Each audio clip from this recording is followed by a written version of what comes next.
Thanks for listening to the Kojima Frequency.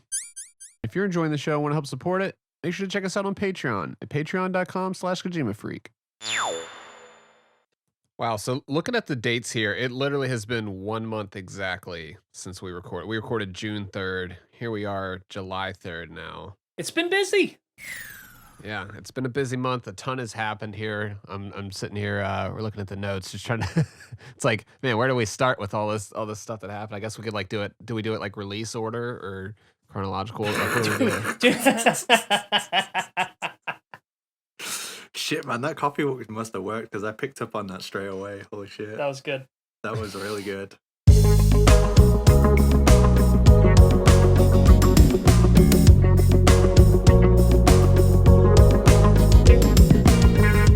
Hey, I'm Fingers. Yo, it's ApacheSmash. Hey everyone, this is Days Ahead. And I'm Nitroid. You're listening to the Kojima Frequency.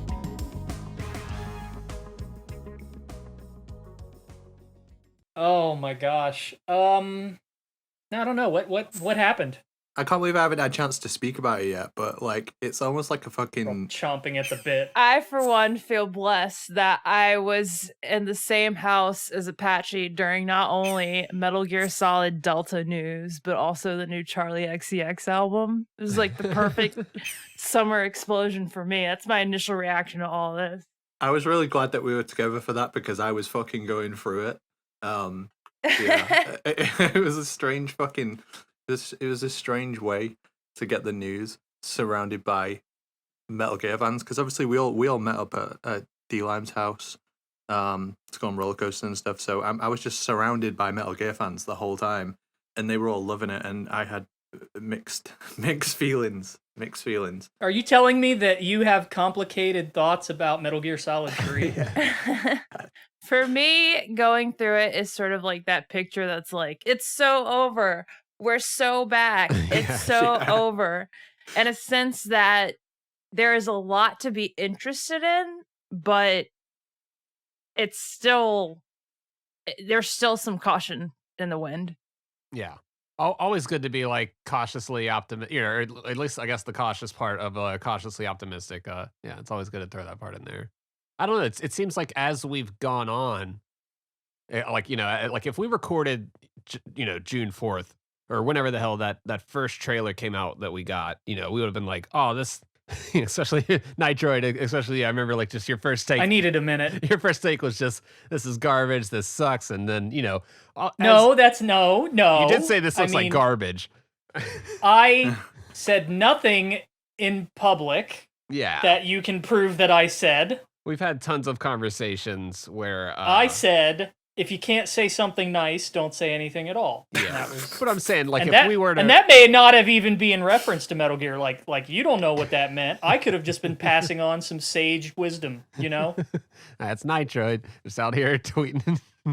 Just vague tweeting. I'm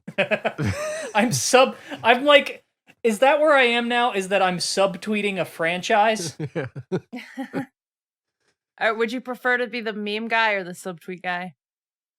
Probably the meme guy, if I'm being honest. Pick your poison. At least that brings me some joy. Shout out Brad Wodo. I just thought you were a meme creator at first. Like an MGS meme creator. I've got to do something about that. Nitroid, meme maker. Yeah. I feel like that's like I had just seen you retweeted onto my timeline, and I was like, oh, he must be like an MGS meme guy. That was what I assumed. I don't know why. Well, that's not too far off. Oh, no. God, I'm still mad at you, Brad. I can see why folks were excited, but for me, that initial trailer was just, it was whelm. Is probably the best word for it. I kept thinking like the boss, she looked like Cletus from down the road. The snake soup had the best take on it. It looks like Jay from like Clerks. Yeah. Oh my god. But if you like her, that's fine. I mean, I liked Paramedic. I thought she looked innocuous, clean, like in terms of aesthetics, not like as far as like her personality. Like I think she's still gonna be great, but as probably the only person on Earth who has their phone wallpaper as a picture of Paramedic, I'm glad to have like an updated version. I personally liked kind of the direction that they're going with her, like just making her just have that kind of 1,000-yard stare look, just like, just she looks a lot less happy than the boss originally did. I don't know, there was something always about her that I was like, this isn't really clicking for me, but I really think she was shown in the like most unfortunate cutscene, because I really hated the way she looked. Honestly, my initial reaction was like honestly disgust, and it's been mixed across the board, right? Yeah. It's like every single thing has been said about her, from she looks nothing like the original to she looks the same as the original. She's ugly, she's beautiful. There's every reaction on earth being thrown out, and I honestly feel like if I see her in more cutscenes, if I see her in more different lighting and stuff, yeah, I think she might be fine, Yeah, the lighting is straight up unfortunate in that shot. It's just like, man, I would not light something that way. Like if you're trying to look at it, it's just like heavy shadows on the face, and it's just like, yeah, you don't really want to base it off of that. So, and two, like we might see some adjustments before now and release too. They might have been like, oh, they didn't, we might like has been said before, have to Sonic the Hedgehog this shit. Yeah. I would love to know what it is about video game remakes that causes game artists to completely forget that bone structure is a thing in faces. Because like maybe I'm sounding like, pretentious art student here, but you can identify features in somebody's face by looking at how the bones are structured. People like skull shapes are different. They're different people. And it's not just the boss, it's all of them. Now, some of them are more visually appealing than others, but like these are not the same characters. And, you can upgrade the look of a character without changing what they look like, Like you see that in Metal Gear Solid 4 with young Snake, right? Like that's a great example of like keeping the bone structure of Snake's face, but updating it to look more, to have higher visual fidelity to it. I don't know what they're doing. Oh god, you're so right, because they fucking nailed it. They really did nail that. I'm actually playing through MGS4 again, and just playing it through the first time with my girlfriend, and it's like, it's amazing, what they did with that. That game looks so fucking good still. Like, I don't know. Guys, these faces look so wrong. Like, okay, I do have positive things to say. I've had time to sort of simmer on this, so I'm going to get sort of my negativity out early. Yeah. Go for it. But, like, these faces are so weirdly designed that they've got me, like, using MGS4 as a reference point on how to do it right. Honestly, Nitroid, as soon as you started talking about skeletons, I'm like, you're on your own here, mate, because the only thing I know about skeletons is that they're spooky and scary. Yeah. I mean, I get Look, what you're saying, like, though, and that's a better articulation than me saying that the boss looks like Cletus, but she does. She looks like she would be part of the Slaughterhouse family in Texas Chainsaw Massacre. And I mean, but I get why people are like, oh, she looks battle hardened. She looks, older. She looks like she's been through shit. I get why people would appreciate that. It's just, that's where I'm at. Like my initial reaction is like, what? It's like I like that direction, because she looked like an anime character in the first one. It was just like this bright-eyed kind of, but in this, she looked like Charlotte Rampling.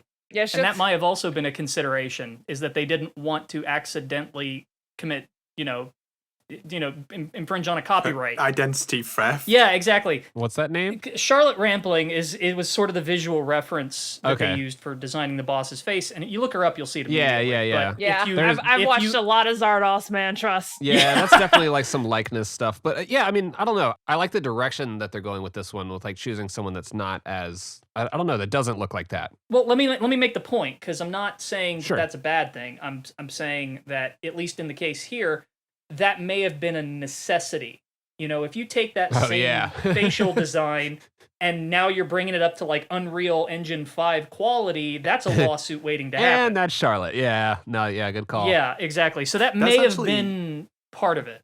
That's such a great point. I I didn't really think never about that. considered that at all. And it makes so much sense. That's the thing that I've heard. That's the first thing that I've heard where I think, that makes sense. That must be why they've done it. Like, I don't know. It's Kojima Frequency, folks. This is the stuff that you hear that, These are the takes. I've had some time to think about this, man. And I'm not trying to be pretentious about like art design or anything, because I know that's how it's going to sound. I mean, full disclosure, I come from an art background. You know, I come from a family of portrait artists, and so like I've been, you know, around this for so long that it's something I can't not see. Sure. It's like me listening to brain structure. I just can't. Yeah, I just can't. You hear the audio. Yep. Yeah, and so I'm picking up on a lot. You know. See how the sausage is made. Yep. Yeah, you don't like their direction, like, and what they've done here. No, considering the original models, like, it's definitely different. I think there is an emphasis. There is too much of an emphasis on fidelity over style. Yeah, that's my take on it. Yeah, and they're just like leaning that way. They're like, all right, let's lean into fidelity. Like style was done, or not fidelity, or not fidelity, but detail. Mm-hmm. Detail over style. It's fidelity without purpose. Kinda, yeah. It's detail without purpose, rather. Bingo. There you go. Detail without purpose. You know, like sometimes less is more. You hear that a lot, but that's really the case in some, you know, in some instances. And I think it. One of the things that drives me nuts is people. Oh God, I know we're gonna talk about this, and I hate even bringing it up because everybody's had a fucking take about this lately. But the quote unquote piss filter. Yeah. You know, if that is how you refer to the color grading in MGS3, I basically have stopped listening to you at that point. My like a reference point for the piss filter was long after MGS3 came out. It's way later. That's not it. Which brings me to a point that I wanted to make about the piss filter in MGS3, which was like, it feels like people are weirdly conflating it with the piss, like the grody piss filter from like the 360 era. Exactly. Yes. And yes. We're merging those eras, and I get it. History blurs as we get farther away from it, but it's totally different context here. Yeah. It is, and now even like MGS4 is getting lumped in with that because of Act 1. Yeah. When again, wow, that game has an extremely broad color palette over every chapter. Yeah, it's so diverse. And look, again, you've got me pointing to MGS4 to talk about how you should do it. Like, stop it! Stop making me do this. We are so cooked. I saw somebody recently share some footage from a mod that disables the color filters in MGS4, and they're like, "Whoa, look at all these colors and how it looks under the. This is amazing." I'm like, it looks like an unbalanced piece of shit now. Good job. That did not look great. I didn't like it. But it's bright and colorful, which is the art equivalent of jingling keys in front of somebody. You know? Yeah. It's not good. Well, it's like when you take that process and kind of undo it, and then you don't consider, all the variables that are there to begin with. It's like, it's not going to look right. Well, it's not like white balance where it's just like boop, just adjust and everything's fine. It's like, well, no, things were like highlighted here to take into account for the shadows over here and all that. And that therein is why there's so much confusion over the piss filter is because there is a difference between sort of calculated intentional color grading and slap a filter on it color grading. There is a very big difference. You can really see that with the options that they're giving us with here's your sepia filter, where it's just like, that's piss. Like I can't for the life of me work out why that was it. Why is it an option? Why have they put that in the game? You have to understand. Awful. We don't play AAA games, but they put sepia filters in them for some reason. They're normally in the photo mode of like everything, so I don't know. Yeah, if they're like, if you just want to pretend everything's a flashback that you're playing, I don't know. Like, I don't get it. And like the retro one, that one looks the worst, obviously. But I mean, I think they found a good balance with that legacy filter. The legacy filter, yeah, it's that's not bad. It's better. Yeah, it's better. What they need is. Look, you can attribute this to the way the PS2 rendered things and the fact that it was lower resolution or not, but you can even see this in like the HD versions. There is a softness to the imagery in MGS3 that makes the jungle feel very damp, Yeah, there's humidity in the air. Exactly, and you don't see that in Delta, even with the legacy filter. It's very crisp and dry, and it just that little bit of difference can change how you feel about something. Now, question, I guess, just like, In the game dev process, like when would something like that be added in? Is that kind of like a final layer type thing? Like adding, I'm just saying, like, It could we maybe get some of that from here until then, or is it like, they already would have had that by this point because X, Y, no, and Z? I mean, Like, I don't know. I'm I, asking. I don't think I could really tell you when because it all comes down to how they do things. I mean, like final visual touches on things like that are going to be, late stage when you're tweaking things. Mhm. You focus on core mechanics before you start really polishing things up. So I mean, they could throw that in at any point, but And I guess that's my point, like, because they are listening to feedback, and if they hear enough people say, like, "Add bloom, god damn it," or, whatever, that would make yeah, that it could be graphic added. style better, like, could they implement it at this point maybe? Because they do seem to be listening to a lot of the crowd feedback, and, they're they're definitely listening. It's Unreal Engine. They could throw a shader option in there to turn on some sort of a bloom or blur filter. I mean, but you've got to be careful with it. Yeah. It's MGS3 originally was like evoking old film. The look of old films. It feels older than it is in a weird way, and that's sort of why it works. And if you're heavy-handed with effects like that, it just immediately looks like shit too. It's like, "Oh, Yeah, that's too it's much." It's very delicate, right. yeah. You've got to calculate it, and it's at a point now where I kind of suspect they're not really going to change it anymore. The legacy filter is probably how it's going to look at its best. And I realize I'm sort of nitpicking here, but it's those little things that make MGS3 feel so good and so unique and so lived in. And when I look at Delta, I just sort of feel nothing. That's a good way of putting it. It almost feels like there's a lot of things that I'm interested in, but it's nothing that I'm like passionate about. Yeah, it doesn't. It's not palpable in the same way. It's just. But that's sort of like all of my nitpicks right now are mainly visual. Mhm. Yeah, I don't know. I like that they're including a legacy option in general, like with the mechanics and with the filtering. The whole project really does sort of feel like,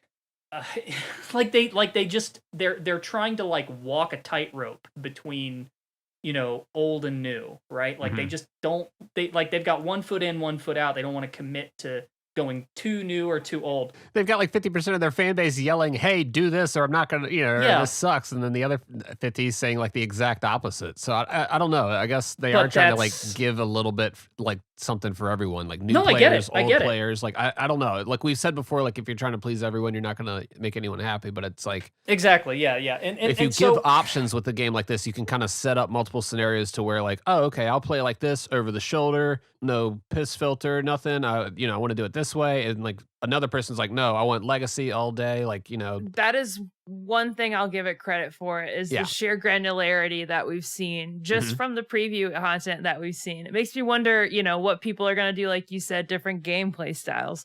What speedrunning categories are we going to see? If it really is a big old area that you can just peruse through, can you do an all alert run where you're just a guy's fucking chasing? We joked about that in Ohio the whole time. I would Or love that. fucking One guys dude just just like, get back here, going hey." chasing you. that yeah. sounds great. Yeah, you see, when you think about have those little thought experiments with the granularity of what they've provided so far, it gets interesting. Yeah. It gets fun. It does. The thing is though, like we don't even know if it's seamless. That's like another Yeah. thing that's kind of happened over time. Is like people got it in their heads that like you weren't gonna change camo in the pause menu, and then when it came out that you do change camo in the pause menu, people were mad about it. And it's like, fuck, man, what's the alternative? But like, this is a feature that was never promised that is now like people are convinced. Hey, Yeah. Pesci, what's the best control scheme to play Delta on? Can you tell me? I can actually because I saw a bit of the trailer, and they were using the modern controls, right? And they immediately went into aim, and it locked a guard's chest, and he just flicked up on the mouse and shot him in the head. And I was like, well, damn, you ain't going to be able to do it any faster. It's going to be modern. Like, I put money on it now that modern controls is the fastest. Obviously, the real answer is I don't have a fucking clue, guys. I have not played it. Like, Yeah. I mean, for all the shit I've talked about this, even before we knew it was happening, I said, "Oh God, please don't do it." And I said the worst option would be if they stuck MGS5 controls into 3. And even though all the worst things have come true along the way, I don't know how it happened, but I'm mad excited for this. I really can't wait to play it. I really hope it's good. Like everybody's got their reservations and stuff, but I'm just sitting there going, God damn, this looks so fucking good. Like, I don't know, like just, you know me. I see the leaves sticking to them, the mud, and how that's going to impact stuff. And, I love MGSV. So it's just like, for me, this is looking pretty sick. I'm excited for it. The one thing I really did immediately like was how they're handling injuries over time. Yes. Mm-hmm. That is the sort of addition that I wanted them to do more of. Really just start. If you're going to remake something, justify it. Yeah. Don't just, give it a new paint job. Go in and experiment, explore, see what you can do. Twin Snakes, for all of its faults, is a fun experience, and there's nothing quite like it because of how many weird things they tried. Agreed. Yeah. 100%. Yeah. I'm glad it exists. Yeah. G-Man just made a Twin Snakes video. I haven't seen it. It was something like, is Twin Snakes really that bad? And I saw that thumbnail and was like, yeah, kinda. But it's enjoyable. It's like, it's bad, but it's fun, That's, I like a lot of the quote unquote bad stuff. I mean, Survive, it's like, yeah, you can sit here and like critique the hell out of that game and do it. So, like, did I have a good time though? It's like, yeah. And the thing that bothers me about Delta more than anything is how safe it feels. Yeah, I really don't like. I keep coming back to this. I really don't like this thing with the inclusion of the filters and constantly talking about how this was in the original, so this is in this one. This was in the original. Oh, you want to make it look like the original? It's like, no, I don't want to make it look like the original. If I wanted to play the original, I would just play the original. You just released them on every fucking console and PC. You can play the original. Great. Like, do something else. I don't want to play Delta and make it look like the original. Yeah, that's like as remastered as we're gonna get. It's like the the PS5 and PC versions of that. It's like that. Yeah, that's like the top form of it. Like take it or leave it with the audio and stuff. But it's an industry trend. I mean, let's face it. That's what it is. Mm-hmm. I mean, everyone's doing remakes. RE2, like Capcom is just making money hand over fist with theirs. Yeah. And yeah, I mean, it makes sense. I get it. I just really wish they would have just. I hope that when this comes out, we find out that they've really done a lot more than they're showing. But I was hoping, like, if you're gonna do this, just go in and start doing all sorts of crazy things. And I know, like, we've talked about, speculation on, maybe you have the cure menu in real time. Maybe you get rid of the zone, like the loading zones between the maps, and you have like a persistent world. And these sorts of things are they would have worked as counterbalances to the MGS5 controls, because that is going to make things really easy if everything is the same. If it's the same, if it's loading between zones, if bosses all work the same, if the guard routes are all the same, then MGS5 controls are going to make the game trivial, but not in a satisfying way either. Like how Twin Snakes fails to make things satisfying in multiple places. The obvious go-to is Revolver Ocelot, but I think the biggest problem with Revolver Ocelot was how he scales for difficulty. He only takes the same amount of headshots on like every difficulty. So I don't think it was the fact that you could go into first person that broke the fight. I think the problem was his AI wasn't very complex, but it's more than him. It's more than just him. He dies quickly, but like MGS5's gameplay will. It's being able to like skip the top floor of the tank hangar, because you can just hop right down. Stuff like that. It's every little thing like that. Yeah. MGS5 controls. I mean, I would guarantee that they would just break the fundamental game design of 3. You can't just stick new controls in the old game. No, I was just picturing like fucking Naked Snake doing that Venom Snake sprint through the area. God, can you imagine if the sprint was in this? It's so fucking absurd in my head that it's hilarious. Oh my god, okay, never mind. Put that in. Konami, put the sprint in, please. Beat the game in like 20 minutes. Yeah, just rocket punch everybody or just fucking CQC Oh slam my them. gosh. Yeah, so we haven't seen the cure menu at all, like anything at all. And that is one thing I think, that we saw, we've talked about it before. We saw it in Survive, how it was kind of handled like in real time in like a radial menu. Yeah. It's like, that is the one thing I think that could maybe help balance out if you have the MGSV controls, all right, cool. You got to Sure. do real time injury, healing, and like go sit behind a tree and unbreak your arm, or like any of that stuff. It's like it'll take a little bit of time. I mean, it's been done in other games too, so it's like I don't know. I wouldn't mind something like that to kind of mix it up a little bit I hope they do that. Yeah. because I just don't enjoy going into the menu and doing that. Like it's just I know it can be done quickly, Apache. Right, I'm going to go for the world's fastest cure menu. That is one slight advantage, I guess, to Tuxedo only. Just a little slightly less menuing, maybe? I don't know. Yeah. Depends on how you feel about menuing. Thanks for the cure menu. The way the game works, it actually doesn't let you go as fast as you want to go. So if you try and go too fast, it like eats your inputs for some reason. So Like I just don't think that's like a great time, and I think you could No. do that by holding a button and going into a menu and doing it. They're definitely going to be optimizing this for the average player and not speedrunners or pros or people who are like hyper familiar with it. They're not, that's obviously the fans are a consideration, but for the most part, the core audience is going to be the average person, right? Like that's where most of the sales are, so that's who they're essentially targeting. So yeah, and I also I certainly don't want them to design a game that would be based around what I like, because I hope that it's a really good game and it sells a lot of copies. That matters more. Like along the way, if it's a fun game and I enjoy it and I want to play it and do stuff with it, then that's cool. But my core focus is on it just being a really good release and a really fun game to play. They could like streamline it a little bit with the injuries too, with like instead of doing a whole roulette, like just a whole thing of Give you a cure loadout.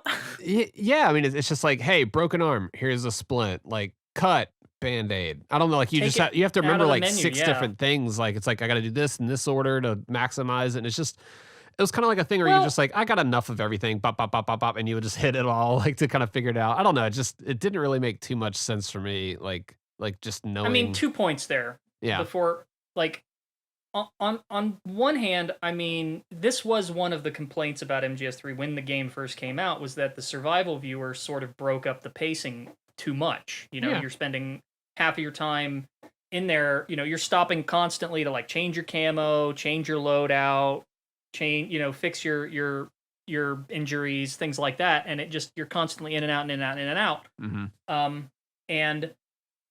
Mm-hmm. Sort of putting it real time fixes that problem in a lot of ways, and it makes up for the gameplay changes. But on the other hand, you don't want to make it too easy because conveniences are nice and all, but having inconvenient things in a game are part of what make it memorable. You need the flaws.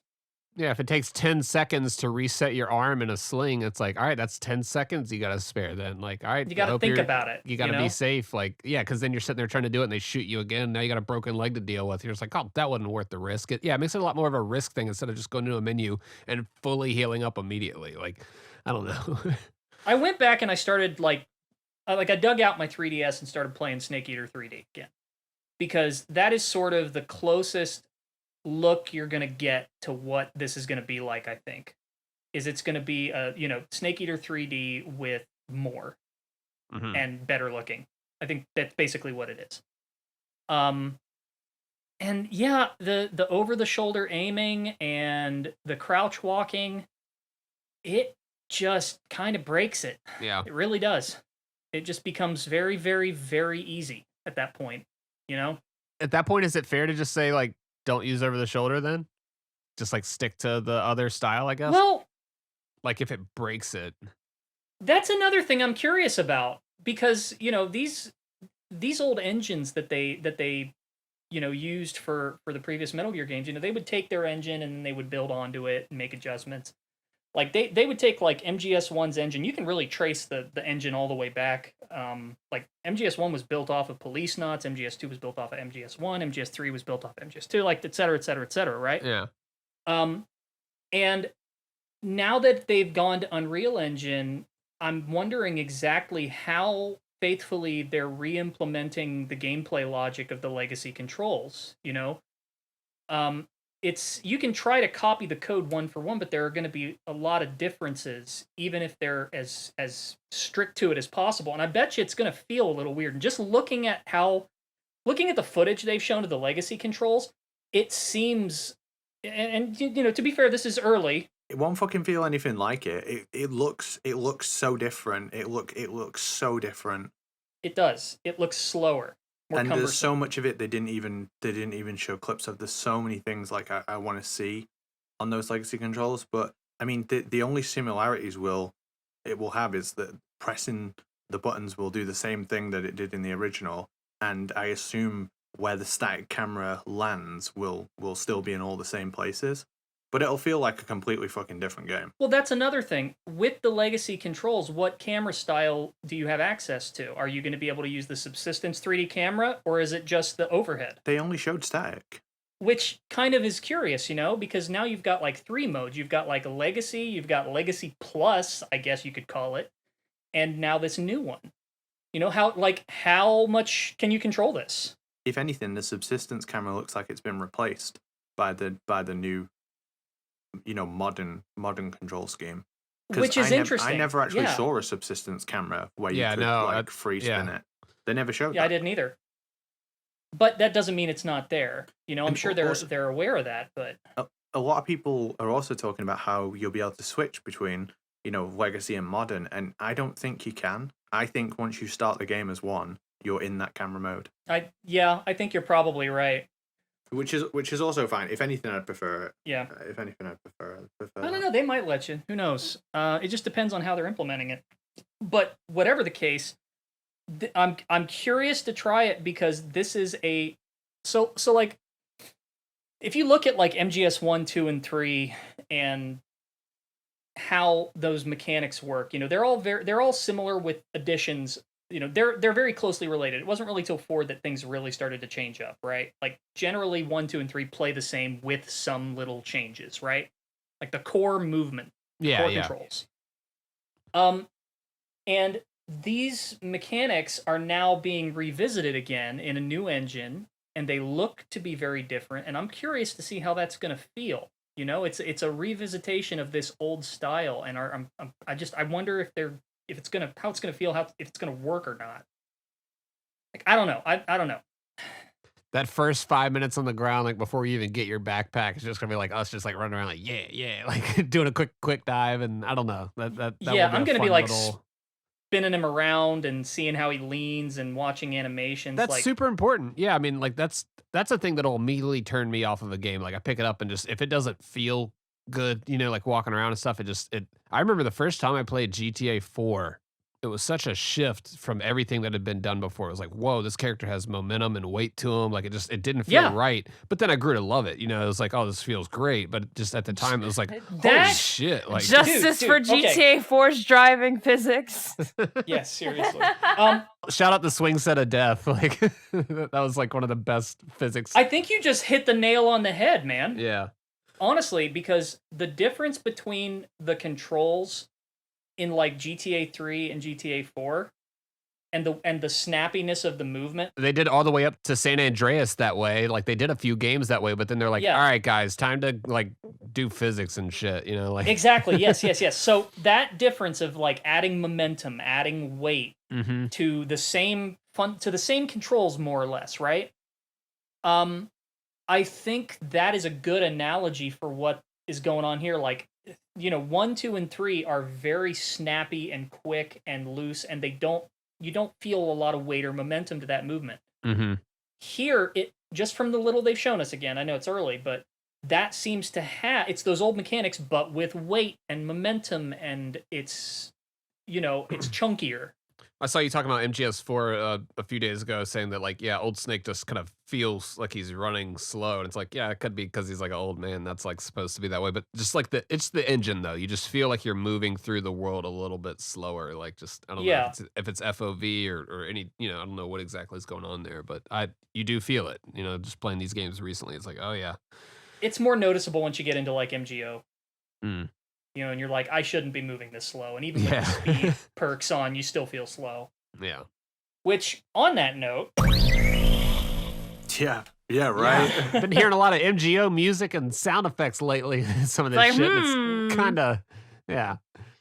I like immediately knew too when that when they did that thing with David Hayter because I did that remix of the Metal Yeah. Gear Online lobby and I was like I know the beginning of that song. I've heard that thousands of times. Just that one little like tone. It was like oh that stood out to me. I was like guys is this MGO?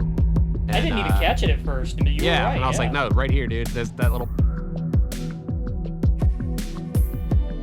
It's definitely identifiable, and it's weird that they would do it if they're not going to do MGO like unless they're just fucking with us and or maybe just trying to gauge interest like if there's enough people going Maybe. oh shit MGO like Is this the price for a new MGO? I mean, I'll pay it. I was about to say I'll take it shit Yeah. I just hope it doesn't become like a reverse situation.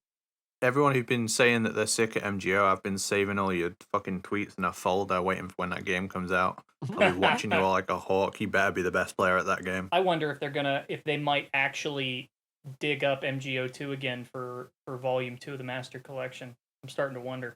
I mean, they didn't with the first one, did they? So No, but that was a straight conversion of HD Collection, HD Edition 3, which didn't have it either yeah good point I mean, I don't think anyone really appreciates how stripped out MGS3 is compared to 2 and 1 with re-releases. I know you guys do, but if you think about it, when the original came out, you had Snake versus Monkey. You had the duel mode with bosses where you'd get like different weapons to fight them with as well.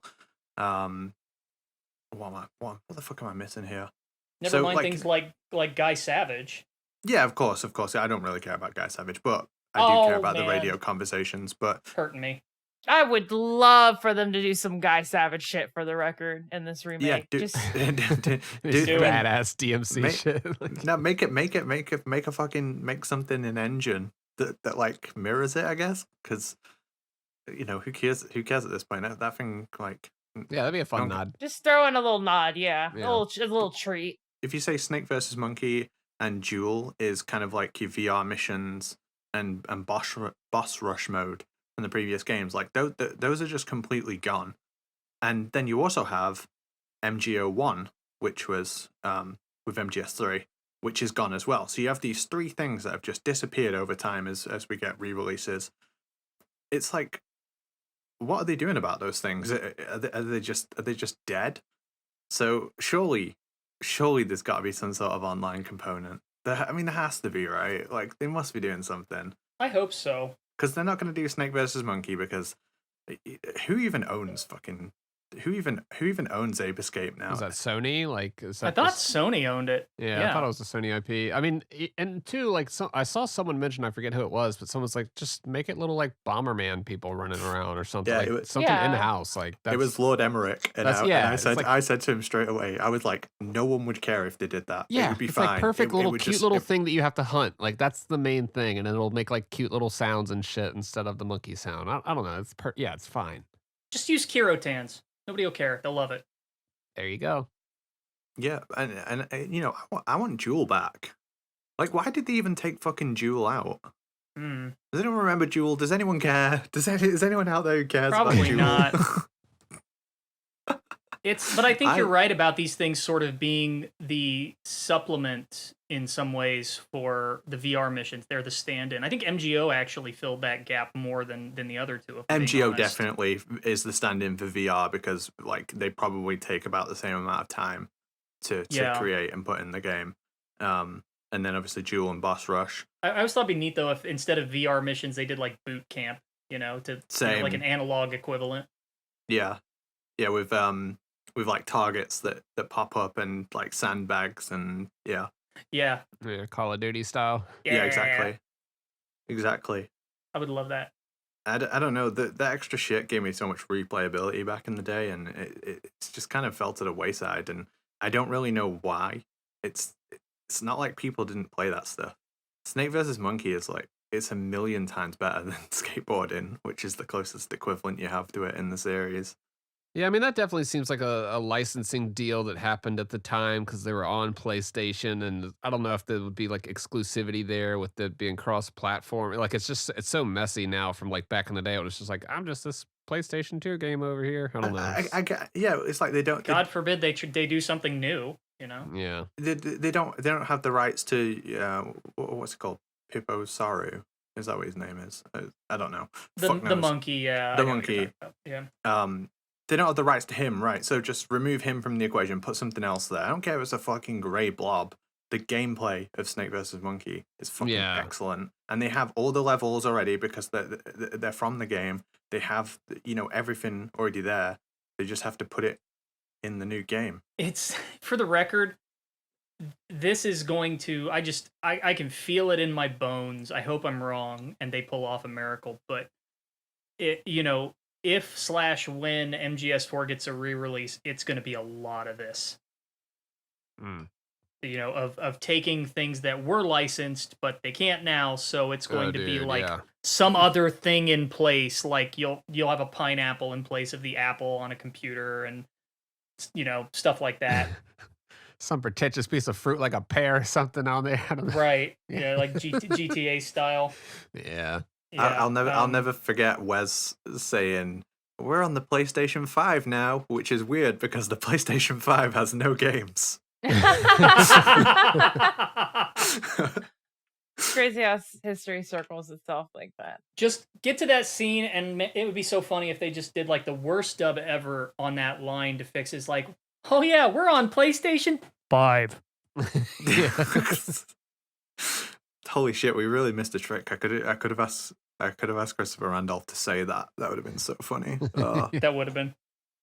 Oh man. No, I think you're right. Like, it does seem like if you strip everything out, it's going to seem very empty. And on top of the fact that, one of the things that has sort of held the game together content-wise has been Metal Gear 1 and 2, and those obviously are not going to be in this. So honestly, I totally forgot when I was talking about stuff that was like stripped out. I totally fucking forgot that Metal Gear 1 and 2 they stripped out 2 whole ass games, man. But that's to be expected. That wasn't in the original version of no, it. No, that was no. a subsistence like bonus thing. So that's right. We're counting bonuses as the original, but there's so much in the original too, though, that we're missing out. But neither was Metal Gear Online. Yeah, exactly. It's 2 ROMs. They can't go on Vim's lair. Yeah. Like what is the best possible version of MGS3 versus where we're going to be soon? That's sort of the comparison. Is like, look at the high and look at the now and see where we are. Yeah, Subsistence comparison. was so feature loaded. Like, that is a great version of that game. It's like, here's all this shit. Did Subsistence subtract anything from the original, or only add? I was just thinking that in my head. I was going through it in my head. I don't think so. I can't think of anything that's missing. So like Subsistence is just like greater than original, like 100%. I want to say there was like one thing, but I can't remember what it was. Yeah. I think it was promotional camos. Yeah, but you could get them if you had them on a memory card, right? No, Snake Eater camos were not compatible. Right. So if you had I've only ever done like that through emulator, nefarious means. Yeah, so I think some of the camos were not compatible, but I could be wrong. It's been so long since I've actually dug into this, but I remember like trying to load the Wonder Goo camo into Subsistence and it wouldn't work. There's a solution here that you're all not seeing. It's so obvious and it makes them money. DLC. Delta Subsistence.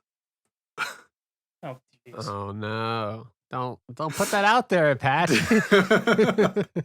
You want MGO? Yeah, it's DLC, bro. $5.99. I mean, I pretty much haven't said anything negative, but the one thing that I kind of looked at was like, just kind of went, was the collector's edition. I mean, like looking at that thing being $200 and it's the game, a diorama. What are you talking about? My fish are gonna love it. Look, okay, I'm a sucker for dioramas, so I'm normally the guy that like loves the little thing that comes with the thing and the little toy or whatever. But for me, I was like, man, I don't know if I can justify like $120 little plexiglass. Like it looks like little like aquarium toys in there, which like Nitroid, if you're gonna use it for your fish, great. I think it will do good for that. But I don't actually have any fish. We'll get some fish and figure it out. But I'm saying For me, I was kind of like, I don't know. That's for patches and stuff. We got our boy Zanzibar Land and like a little fake ID thing. I was like, I don't know. Like, Okay. for me, It did feel that wasn't really it. strange seeing a Fox patch and a collector's edition after years of seeing them made by fans. Yeah, That and is really funny. Like, I've got like 8 of them already. Like, yeah, like I'm good on that. And just for me, it's like I'd like the little diorama like as a gift, but I'm not going to pay that much for that. It's like I would like an art book or a soundtrack with it. It's like that's what I like with the collector's edition stuff. So they probably want to steer away from art books just to be fair here, but like devil's advocate for a second. I sort of get the diorama and I sort of get the Fox patch. Like I get the Fox patch more than the diorama, but I still sort of get the diorama. The thing that confuses me is like the lab ID, which is the most random freaking thing from the game that you could replicate. Yeah, I'm just kind of like, when there are so many other things in the game that would be way cooler to have as a display piece, like, oh, I don't know, the Philosopher's Legacy. Yeah. That might be cool. Eva's lipstick. Exactly. So for me, it's a pass on the collector's edition. And like I said, I bought it like a chump. I'm normally a sucker for it, but I was just kind of like, I don't know. Yeah, I am probably going to put fish in it, though. Cool. Get a beta. I think this might just be because I'm from England and I went to a poor school, but I don't even know what a diorama is. Like, do you all like make them or something? Like, what's going on over there? It's like a little, well, from my understanding, because my friends and I, we gifted each other a bunch of like dioramas that were based off of JRPG or RPG, pixel RPG moments.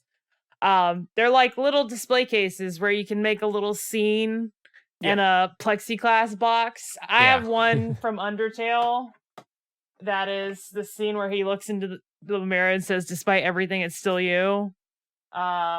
And they make like cool versions of them, like with the shadow box style, where it's like like 3D layers, where it's a couple of layers behind each other. But this is just a little amiibo. It's cheap. It is an amiibo with a couple of aquarium trees, and then another tree with like the backpack hanging from it that looks pretty good. And I'm just like, I don't know. It's cheap.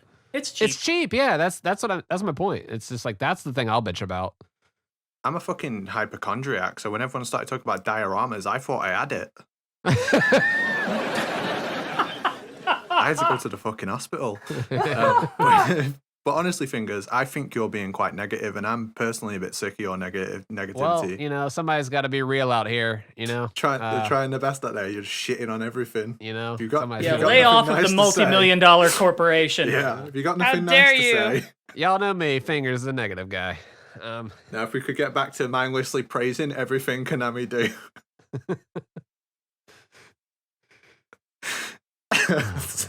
Jeez.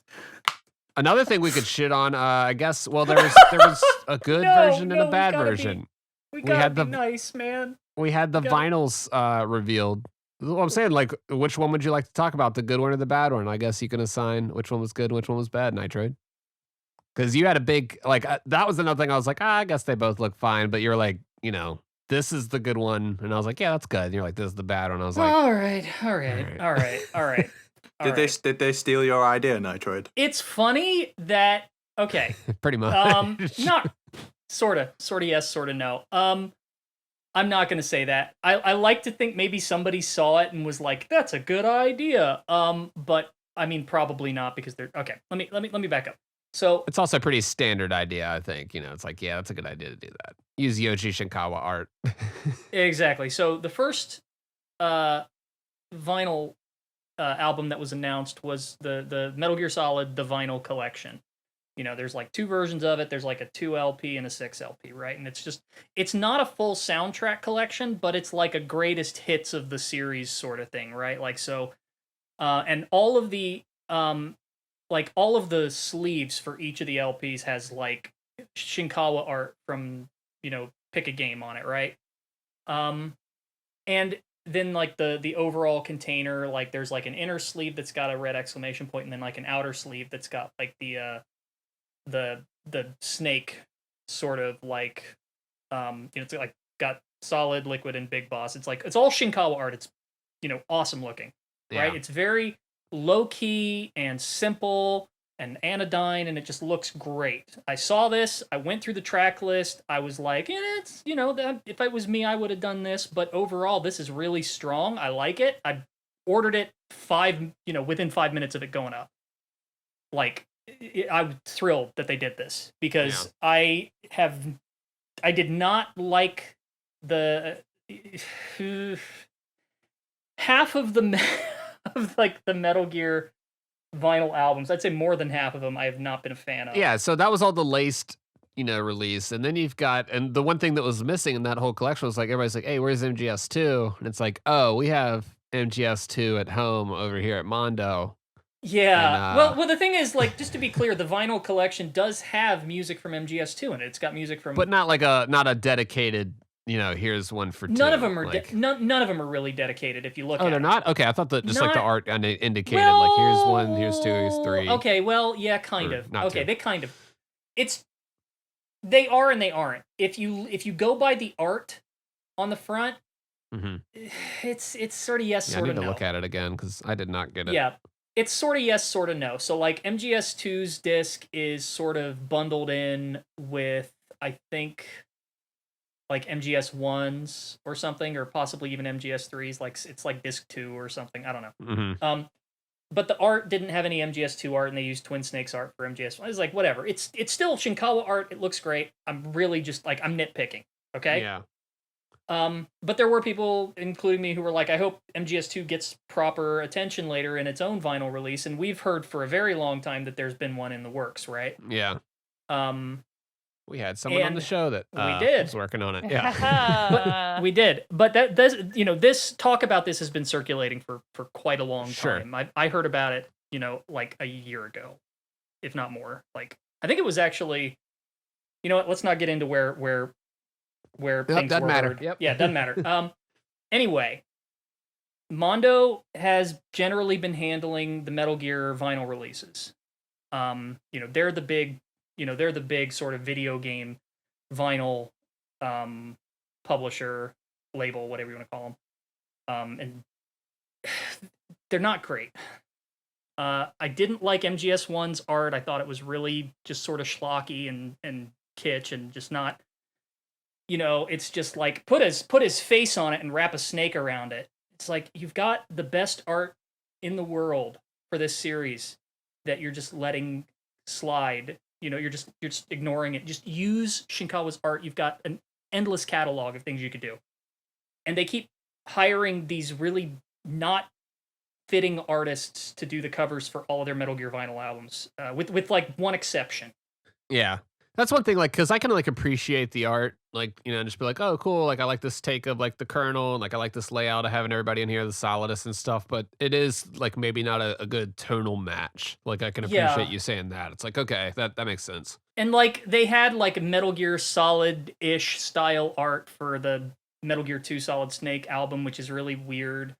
And then Snake's Revenge was sort of the same as Metal Gear 2's, and they got Paul Mann to do the art for the Metal Gear 1, MSX, and NES. Those looked vinyl incredible. releases. Yeah. And they look like concept art or like poster art for like The Great Escape for like old, like, it's gorgeous. I love what they did with those. It was just like a great choice. So those are great. But I didn't like the others, and Metal Gear Solid 1's vinyl in particular does not sound good. It's very, very grainy. Like It's very grainy and unbalanced. And before anybody even starts on this with like, it's vinyl, it's gonna sound great. Like, no, if you've heard a good vinyl pressing, like a clear one through a good set of speakers, it's very different. It will sound crystal clear if you've got a good pressing and you've got good speakers. And I've got good speakers and good pressings of albums, and I'm telling you, MGS1's sounds like shit. Yeah, and you have to really take consideration like the mastering of those files when you're dealing with vinyl. Like if you're taking the files that you did for, digital consumption and Spotify and just taking those same files and going, put them on vinyl, like that you will can't not do sound that. good. You cannot It's a whole do that, different frequency range. Like it's not even, it's a different thing. Yeah, and it's not even that it's not even the fact that it's like PS1 like synthesized music, right? Like it's MIDI stuff. Like that's not it. Yeah. Because Ship to Shore's Snatcher vinyl and Data Disc's Police Knots vinyl. Those sound spectacular. Yeah. And they're older than MGS1.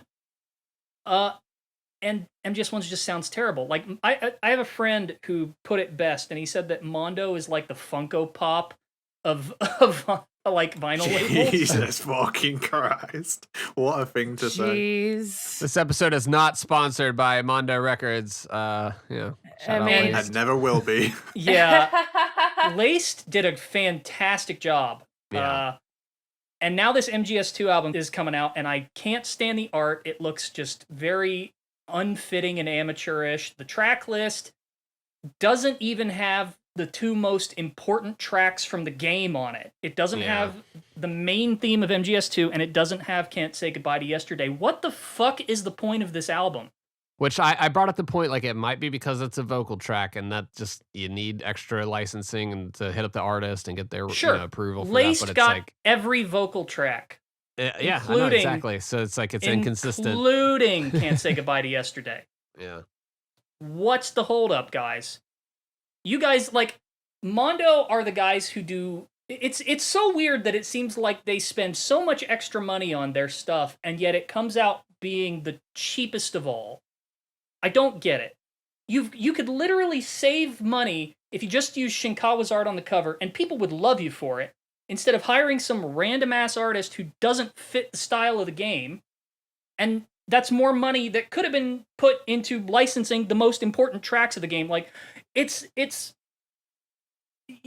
MGS2, a vinyl release of this soundtrack deserved a red carpet treatment, and they just threw out an old welcome mat. It's pissing me off so bad because I really wanted this. I get it. Yeah, like that's your one that you, yeah. Yeah, that's the one that I was like, and I knew Mondo was going to do it. It was just like, I'm really hoping that they just happen to do it right, like they did with Metal Gear 1, and just they did not.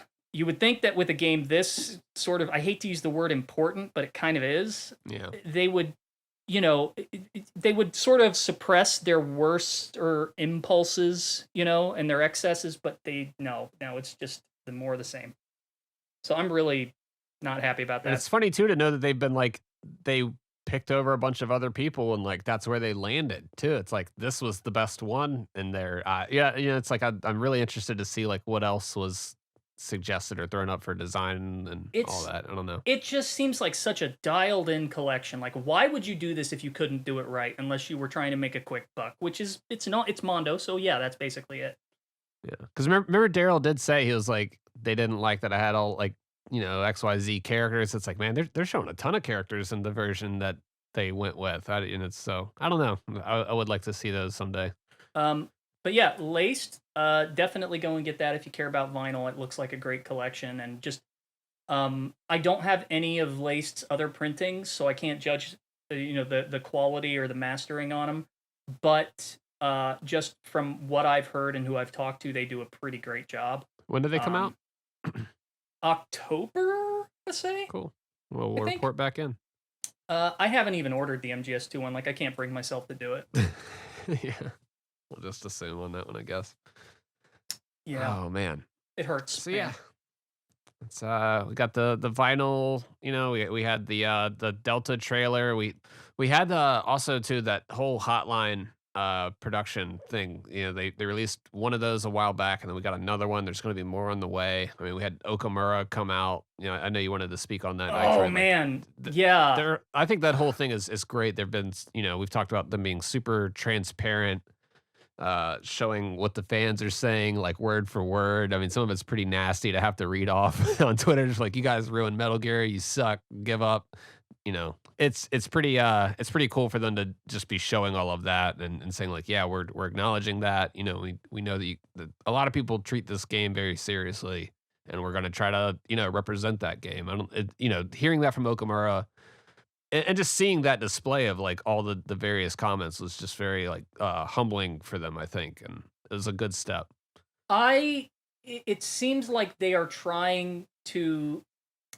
Okay, so it has seemed for a very long time like Konami, at least with regards to their bigger game franchises, have been somewhat rudderless. Yeah. I think that's very apparent with Silent Hill because they're all over the place. And I think that's also been true of Metal Gear as well, but I think in the case of Metal Gear, they're a little more hesitant to just jump in and start doing things again, and which is good. And I don't agree with everything, but it does seem like they are, exercising more caution in this regard. And that recent production hotline video that they put out was kind of surprising and encouraging.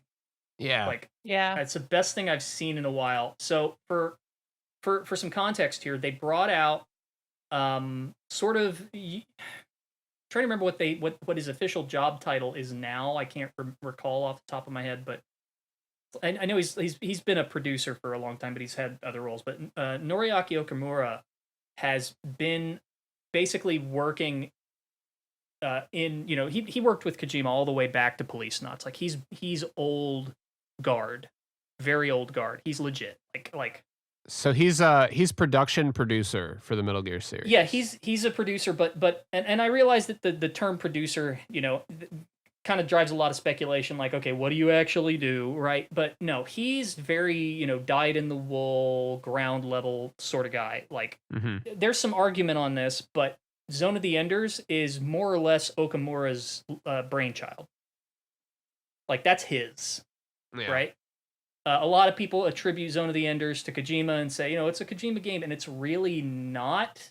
Kojima produced Zone of the Enders, but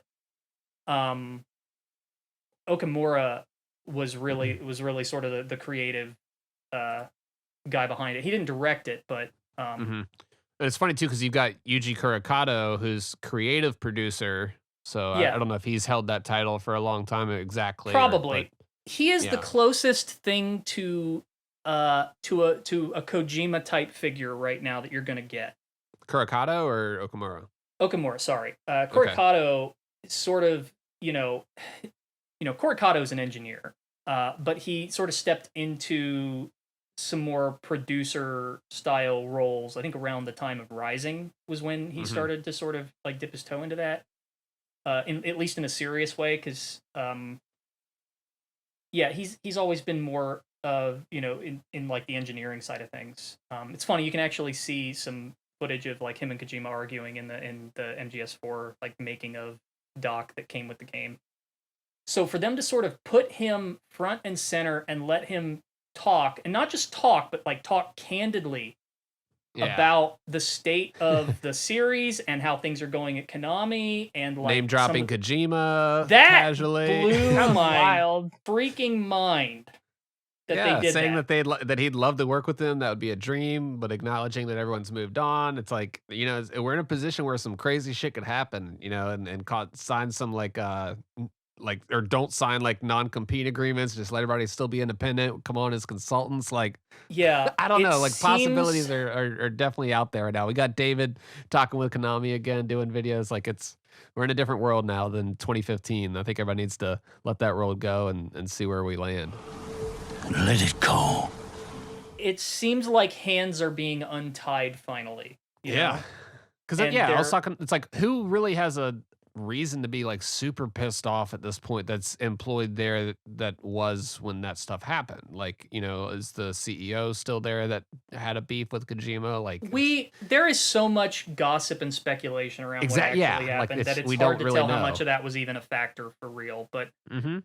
it was more like just the fact that they even got him in the first place is a good sign. And like, I think he's been in a couple other things very, very briefly, but like, this was the first time I've seen him like sit down and really just, talk about what they're doing. Yeah. It was the first thing that they put out in a while that didn't feel quite so corporate. Mhm. I said at the time, I was like, I fucking love this. I love this so much. And, Yeah. I hope more of this happens. This is good. Because it really just puts to bed like an endless, like it's almost like a war that's being waged on their behalf and on Kojima's behalf, when neither side actually feels like that. Yeah. Everyone's moved on. Yeah. The Uh-huh. only people Yeah, who like, haven't moved on are the fans. Yeah. And Jeff and Young, like those Yeah. are also Yeah. in the battlefield, just still out there, just fucking going wild. If you have a vested interest in generating clicks on a video, then you absolutely do want to continue that fight forever. Like, of Or course just you like do. building Yeah. a brand for some shitty game award show that just, you know. Can I just Well- say now that we brought up Yang, and we can cut this if we need No, to. we're keeping it in. I But don't want to speak ill of people. Dude, he's in Inside Out too. Haven't you seen? They made $1 billion, dude. Like, what do you mean? Come on, he's fine. the fucking funniest shit was when Apache was like getting through Yakuza, and he was like, "Damn, I wonder who Yang played." And like he said that in the group chat, and then like 10 minutes later, he's like, "Are you fucking kidding me?" I just don't think he's like, because like when that news broke, I didn't know what the fuck a Kiryu was. I didn't know who the hell that was. So I only realized, I think I was like partway through Yakuza 4 or something, and I was like, I wonder who he voiced in this game. And I couldn't believe, like, I didn't think for a second it was the main character, one of the best written characters I've ever seen in my life. And like I just don't think he's got the chops for it. Like I don't think he could. Hey, he auditioned for that role, dude. Hey, he auditioned for it. All right. Look, Hey. Yeah, truly a fucking. He's just leading the way for if you want to get into voice acting. Speaking of MGSCon, we're gonna be at MGSCon doing a panel. Just got announced a couple days ago. I'll be there DJing. Yeah, I mean, you guys are gonna be doing like the streaming event. It's gonna be here very soon. We got a couple weeks. By the time this episode will be released, it'll be less than that. So Everyone out there who keeps saying to me, "Oh, I would have gone to MGSCon." Like, first of all, you can't go; it's sold out. But second, like, stop telling me you can't go because it's on the East Coast. I'm traveling 5,000 miles each fucking way. Like, I don't care even if it's true. Like, just don't say it to me. Stop saying it to me. also get a digital pass. Like, what are you doing? We live in a time where you can just sit at home and open a bag of Doritos and just watch the whole thing. And you can just check it out that way. Those passes are definitely still available, the digital pass. So if you need to not come out to Long Beach and just sit there and watch it that way, that's totally cool. You can do it that way. Yeah, and like people are saying, "Oh, I'm waiting for them to do it on the East Coast." It's like, you know, I don't know what the future holds, but as far as I understand, there isn't any fucking plans to do that. So like, it's like, you know, people are like, "Oh, I can't wait for them to bring it to Europe." It's like, who is gonna do that? Yeah. Like, this isn't Anime Expo. Yeah. in my wildest dreams, I never could have thought there would be a convention, you know, an MGSCon. I never thought that would happen, and I feel lucky that it does happen, and I can't wait to go and can't wait to see everyone. It's gonna Yeah, be I mean, fucking it's awesome. It's successful and things have been going very well, but it is niche. You know, let's be honest here. It is. Yeah. But that's how conventions dedicated to like a single franchise typically are. That's not uncommon. That's normal. Like, we're not Comic-Con. It's not going to be like 1 billion people. Yeah. You know, in a giant, you know, convention center. That's not what this is. It is going to be like 800 people though, so that's Which like is crazy because a huge, you know, jump in numbers from last year. I think we had I know. I was surprised last year. like 400 in the building. Like, yeah, it felt crazy last year, so it's going to be like double that. And who knows where it could land? I mean, that's the thing. Yeah. Like, you know, something like this, you get enough momentum behind it, and just you get enough people that are interested and that can invest and say, here, use this spot. We can fly everybody out. It's no big deal to us. It's like, cool, make it happen then. Yeah, like, yeah. that's Looking it's forward not, to attending Zone of the Enders Con with 3 people. At this point, if Amanda messaged me and said, "Hey, I'm doing an MGS con on the moon," I'd believe her. You know what I mean? I just trust that she could pull that off. But like, I just don't see the incentive for her to do that. You know, it just doesn't make it doesn't make any sense to me.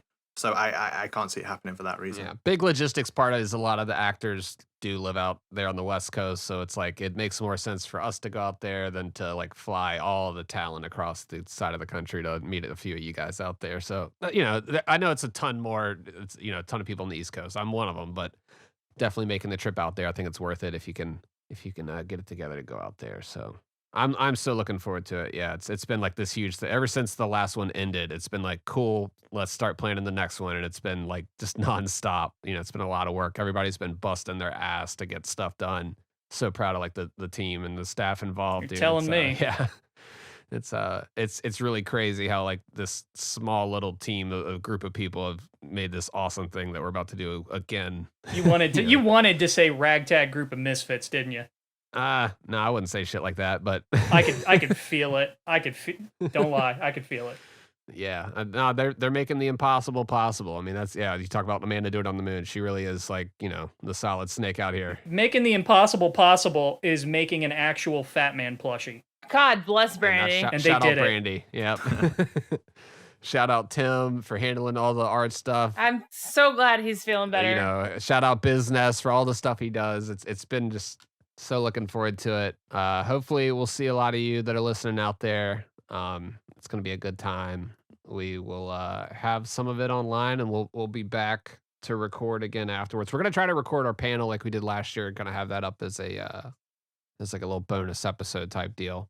We got 30 minutes. It'll be short but sweet. Turbo round. Got some ideas. I think we just we'll just take over and refuse to leave.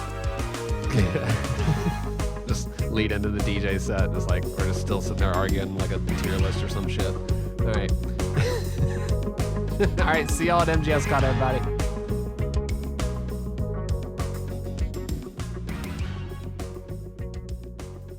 Oh, wait. Resident Evil. Yeah, we skipped like half of our bullet points, It's man. okay, we can just talk all about it at MGSCon, it's fine. Yeah, I was about to say, we'll finish this up at MGSCon. Resident Evil, Metal Gear Solid X. Cool. It's Throw 'em on the okay. panel. Piss filter talk, we're good. We talked piss filter for 20 minutes.